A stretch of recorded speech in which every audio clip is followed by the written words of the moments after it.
இப்ப முதலமைச்சர் ஆயிட்ட பிறகு ஜோசப் விஜய் அடிக்கும் போது வராத ஜோசப் அரசியல் வரும்போது உன்னை விலாவாரியா விசாரிக்காம வேலைக்கு சேர்த்து தப்பா போச்சு. இந்த கட்சி நாம் தமிழர் கட்சி நம்ம 15 வருடங்களாக பார்க்கிறோம். ஃபர்ஸ்ட் தன்னோட மதத்தை மறைக்க ட்ரை பண்ணாரு. இவரோட நேம் சைமன். எப்படி எனக்கு உறுதியா தெரியும்னா, டிஎம்கே 2006 பீரியட் அரெஸ்ட் பண்ணி உள்ள வச்சாங்க ஞாபகம் இருக்கா? குண்டாஸ் போட்டாங்க ஞாபகம் இருக்கா? வேலூர் பிரிசன்ல இருந்தாரு அவரு இல்லையா? நானும் போயிருந்தேன் தான் ஹேபியஸ் கார்பஸ் போடுறோம். நான் போயிருந்தேன் நின்று இருந்தோம் வந்து காமிச்சாரு. அப்போ நாங்க தான் பெட்டிஷன் போடுறோம். அதுல பார்க்கும்போது இட் வாஸ் கிறிஸ்டியன். அதை மாத்துறது தான் முருக பக்தர்னு போட்டது உருட்டதெல்லாம். நீங்க உங்க சுய அடையாளத்தை மறைத்து விட்டு தமிழர் என்ற தேர்வையில வந்து பன்னாட்டு சரியா தமிழ் அடிக்கடைக்கு செயல்பட்டு வருவதா ஒரு செய்தி வருது. எங்க அடையாளமே சுய அடையாளம்னா எங்க தன்னடையாளம் என்ன?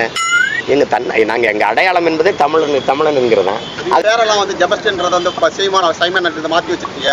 இதே மாதிரி அப்படிலாம் ஒண்ணும் கிடையாது. அப்படியே நீங்க மாற்றி கொண்டாலும் என்ன உங்களுக்கு என்ன இருக்கு? அந்த கொடுமையை கொஞ்சம் நீங்களே கேளுங்களேன். உங்களோட பாட்டன் பேர் என்ன சார்?